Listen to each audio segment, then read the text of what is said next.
for AFIMAC, as I mentioned, as the Director of Operations. My education, as you can see, is broad, mostly in the financial and banking arena and international relations. And within the military, I'm currently a Lieutenant Colonel with the West Virginia Army National Guard as a Special Forces officer attached to the Special Operations Command Europe, currently as the Deputy Commander Forward and also the J3 for Special Operations.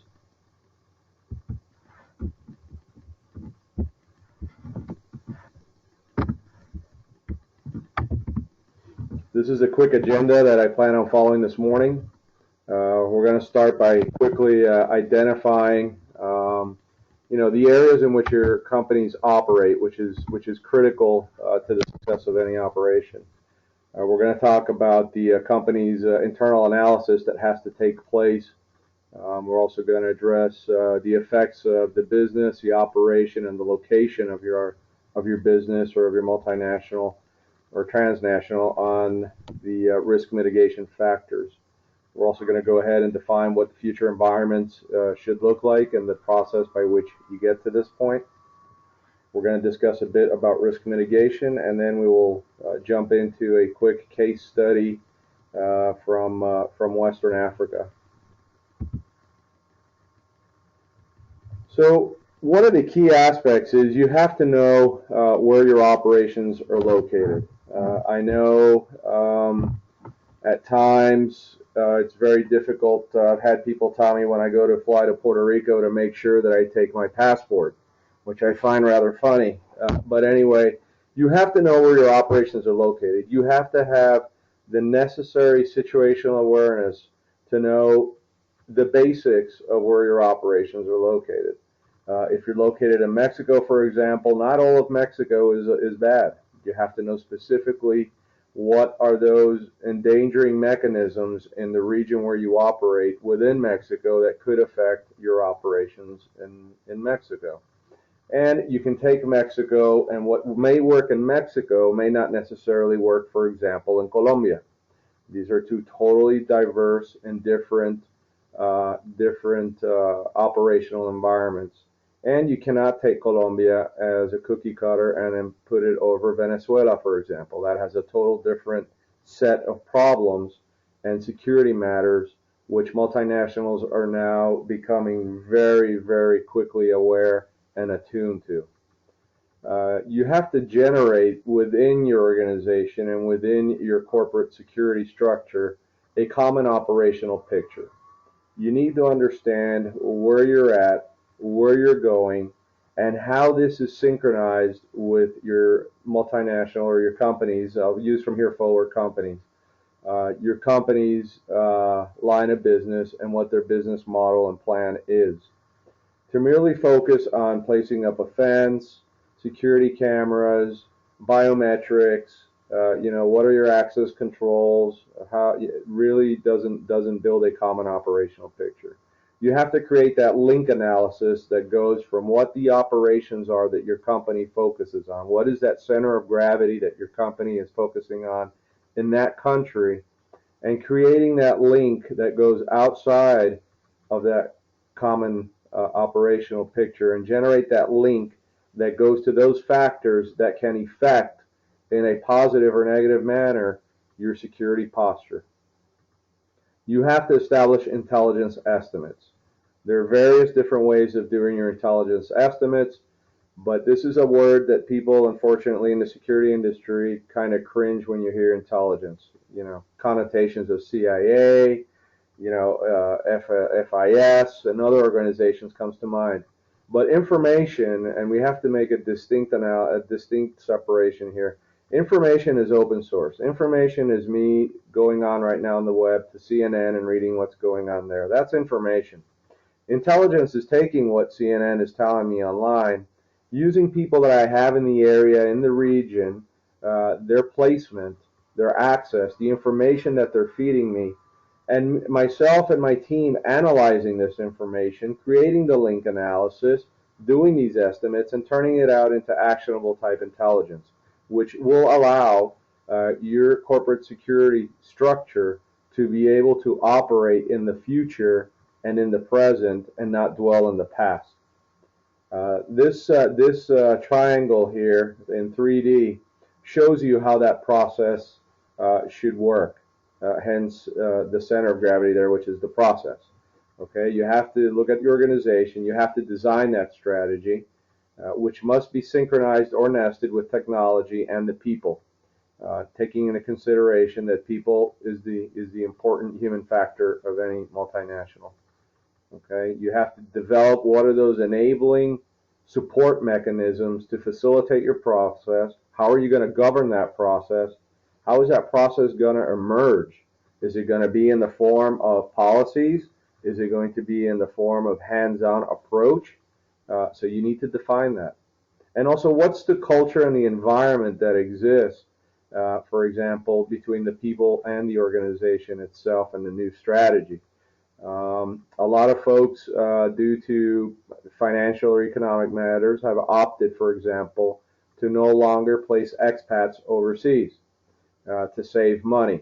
Well, there's also secondary and tertiary effects to that, which, for example, is by hiring local nationals and putting them in key positions, let's say in Mexico, they now become critical nodes to the company. And number two, at the same time that they become a critical node, they also are more vulnerable to criminal organizations, bribery, and other matters that may take place, for example, in Mexico. And the majority of these incidents, in the case of Mexico, for example, do not get reported to home office back in New York, London, Paris, Seoul.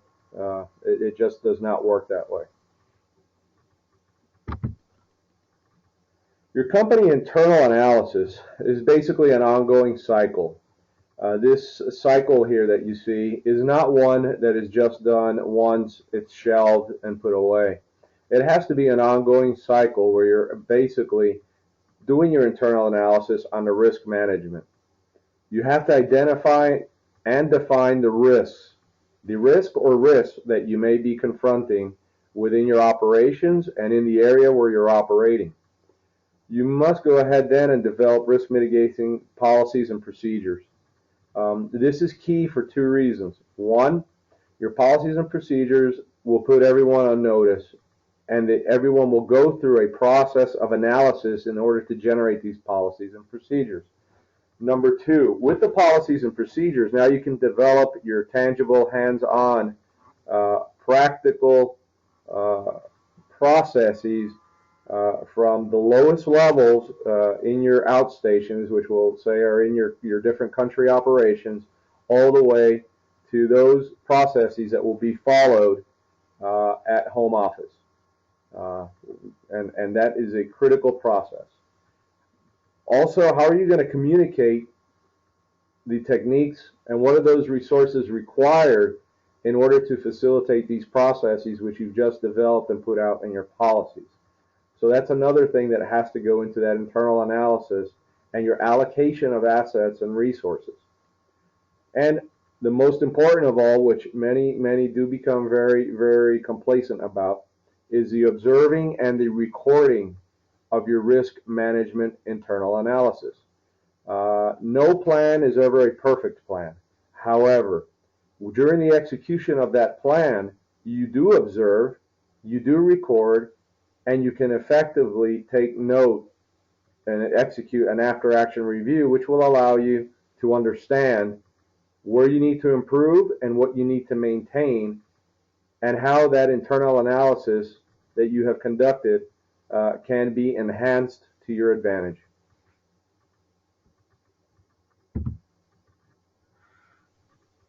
When we talk about the effects of business operation and location, when we mention type of business, well, we have to see whether it's resource-driven versus a resource output type of business. Resource-driven means that you're drawing in many resources in order to develop your product.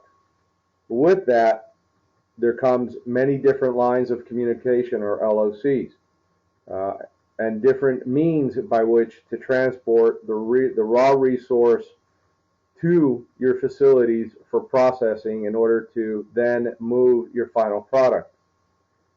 Now, the resource output is basically when we're looking at is, do you develop it on site with no external, for example, or resource-driven mechanisms, such as maybe agriculture, or in some parts, in some industries, a technology aspect of it. So you develop these, and you have to assess whether most of your stuff comes to you, or do you produce in-house and the majority goes out, versus what comes in. That will create a total different set of understanding how security will affect the business. The size of the operation. Is it decentralized or is it a centralized operation? If it's centralized, everything is done in one factory, for example, to just use that. Or do you have many satellite factories which in different parts that feed into one central node, and from there everything is eventually pushed out to the clients or to the distributors in the different countries. This also brings a different problem set when it comes to securing not only your assets but your people overseas in the operations. Finally, location. Is it a high-risk country? Is it a medium-risk country? Is it a low-risk country? Who has defined these countries as high, medium, or low, and why? A lot of people like to use these maps and they place colors on them. For example, South Africa being a black country. Well, why is it black? Or Brazil at times transiting between a red and black color country. Mexico being another one. So what are those? How are you defining where your operations are at, and why are you going to make them high or low risk? Many operations and many multinationals, for example, in Mexico, operate in non-high risk environments. Others, unfortunately, do operate in very, very high risk environments. But they have done their analysis and they have basically gone ahead and either mitigated the present state of affairs in the very high risk environments, or they did their analysis prior to and they have decided to locate into very low medium to low risk environments in Mexico. So that's another part of the process that needs to take place, whether you're getting ready to move an operation into another country and your people, or you're already in country and your people are in country, and how now do we go ahead and mitigate this risk? When we define the future environment, basically, when we talk about assess the tactical, operational, strategic end states, we're talking about long-term future environment, which is always a moving target. So the plan must be set up basically to be dynamic, so it can be adjusted as needed on these three levels: the tactical, operational, strategic levels, and their end states. When we talk about realistic and flexible, we're basically assessing that the security posture must also be very realistic and ensure a return on investment is consistent with the business objectives, and not to the point of diminishing returns. But the outcome will be a plan with short-term activities looking out over a period of 3 to 6 months. And you'll hear me talking now about different time sets or different time windows for these assessments that you must be thinking of. So this one will be for 3 to 6 months. You'll have midterm activities that will be completed in 6 months to 2 years, and then you have the long-term activities that will complete the future environment within a 3 to 5 year period. Essentially, while this approach will provide a clear direction to the management and an understanding as to why the budget is necessary, and more importantly, it does define the threat to the employee, and it does allocate those resources required against those threats and the analysis that has been done. So the key here is it has to be realistic and it has to be flexible. You cannot go ahead and develop a plan that is not flexible and concrete, because it will not facilitate your ability to allocate the necessary resources. When we talk about the third bullet, continuously update and re-gauge, you have to go ahead and identify the gaps once the risk assessment is complete and the future security posture is determined. After this, the next logical step is to ID the gaps of the current organizational environment and the future environment. Once again, this has to be nested and synchronized with the line of business and the business strategy. But this will help with additional prioritization of activities. For example, these may be vulnerabilities associated with a high-risk asset. However, that asset is being replaced in phase 2 mentioned earlier, which is before the 2 years. And as a result, minimal efforts may be put into place because the asset isn't going to be any longer. So while you always have to continuously update the plan. To merely put it in place and expect it to function on its own does not work. You either task this to somebody within your area, or you yourself have to continuously update these stopgap measures or these risk mitigation measures that you have implemented. Because unfortunately, the folks that you're trying to mitigate the risk with on the outside, they have a vote, and they will always find loopholes or ways around your risk mitigating activities. Synchronization. You've heard me mention already in the previous slides, nesting and synchronization. Those are key when developing your plans. The plan should reflect this organizational goal and prioritize mitigation factors correctly. This can be done by outlining of the gaps between the assessment and future environs, and then aligning the risk recommendations accordingly. Now, it's not always easy. It's very complex. It does take some time and work, but at the end of the day, the product that you should have should clearly assess, it should be synchronized, it should be updated, and it will be flexible. And if you meet those 4 criteria when defining your future environment, you can consistently pull out the plan, dust it off every once in a while, pencil in, and more importantly, revalidate it. If you cannot revalidate it with the current conditions that exist, because conditions do change, you will have to go back and do the updating and maybe even do tabletop exercises against it in order to ensure its functionality at that point in time.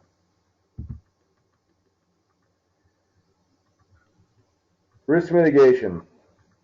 Well, at this stage, it is critical to focus on strategies that maximize return on investment, as well as consider other relevant factors such as their effectiveness in your environment, legislative requirements, organizational policies, operations, safety, reliability, etc.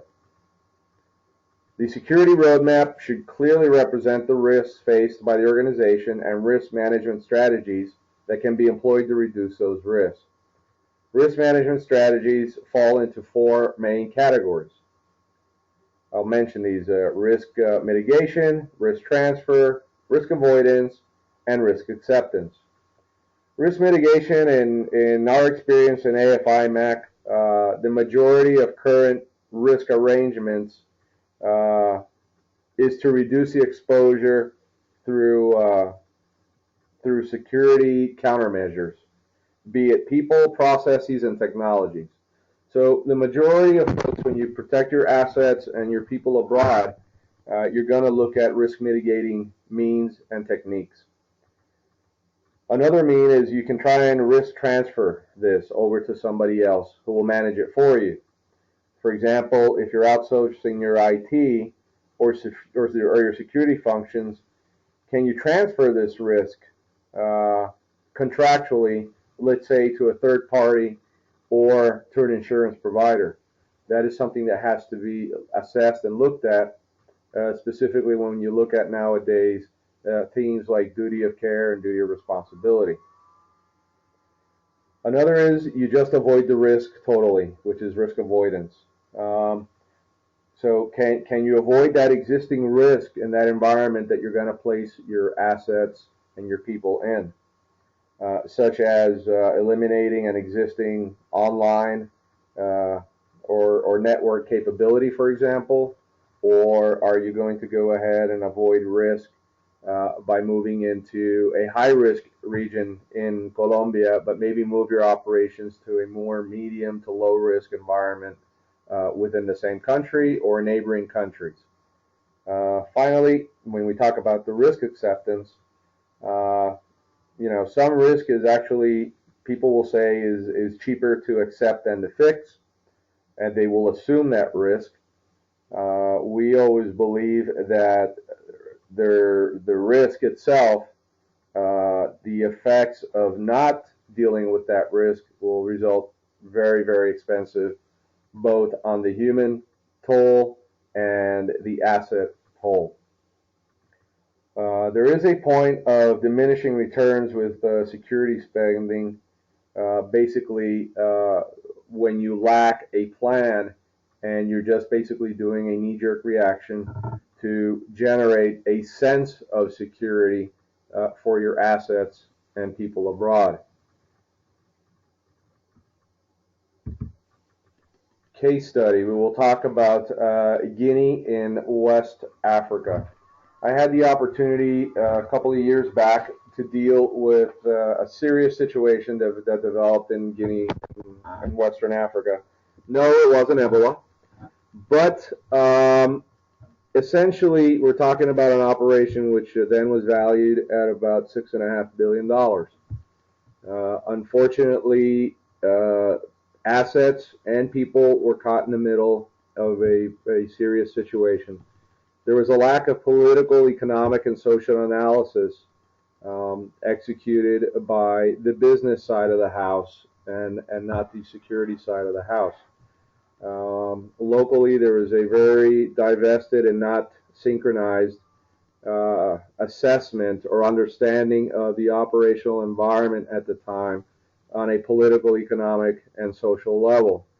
While the security apparatus introduced the proper analysis, the line of business or the business section of the house was presenting a totally enhanced understanding of how the situation should flow in this country. In the interest of the business side of the venture, there was also a lack of proper due diligence on a joint venture partner. This generated many problems with the executive branch of government of Guinea,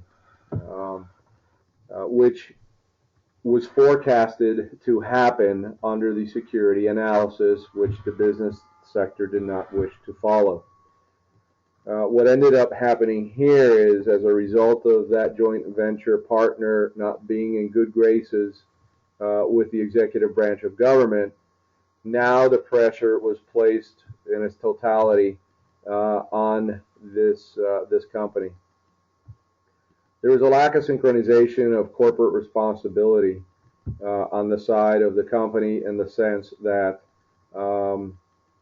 in order to present the future ability or try and harvest the future successes of this potential site, false reporting was actually being sent back to home office, while on the another line, a proper security analysis from a financial, political, economic, social, and geostrategic analysis was being presented on a parallel line back to home office. Needless to say, there were many faults that took place in this case study, to the point where you had people who were not expats, but they were on a fly-in, fly-out basis, placed between gunfire and getting on a helicopter to save their life.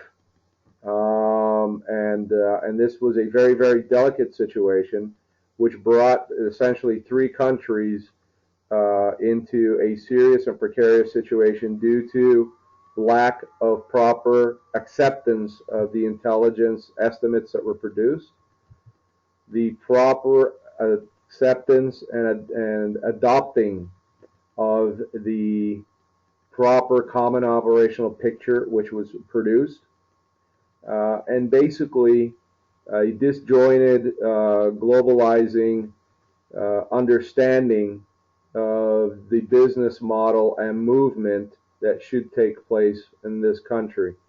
Once again, some lesson learned here is you need to know your operational environment.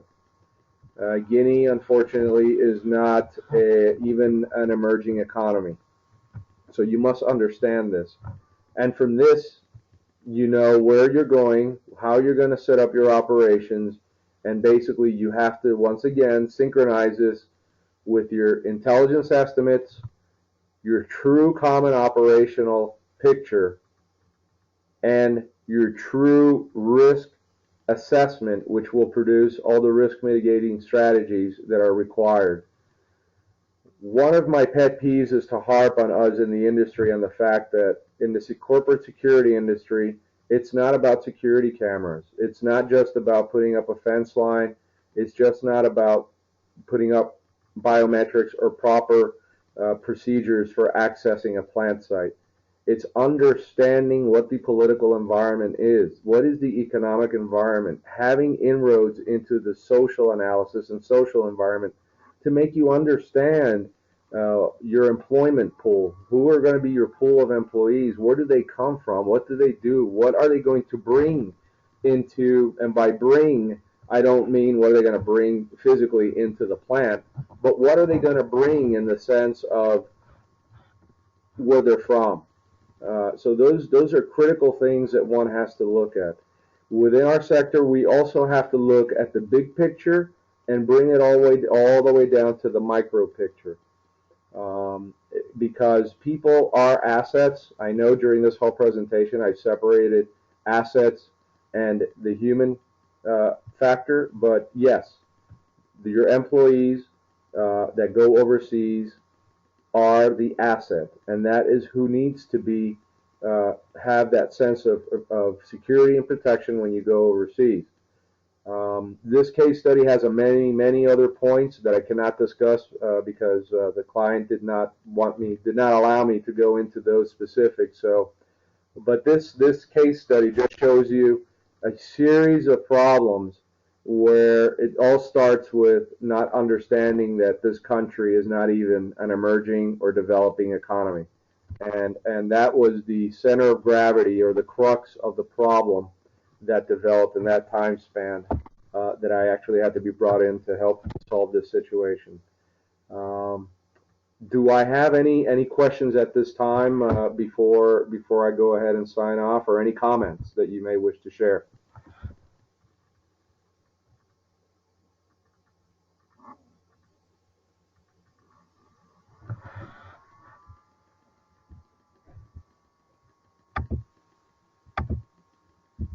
Okay, in that case, I want to thank you all for your time today. Hopefully, you have all taken something out of this. You can take this back and develop it further in your own arenas to meet your own business models, your own business strategies in the parts of the world where you do operate with your people, your assets accounted for and in their interest. With nothing else to say, thank you very much for your time, and please have a great week.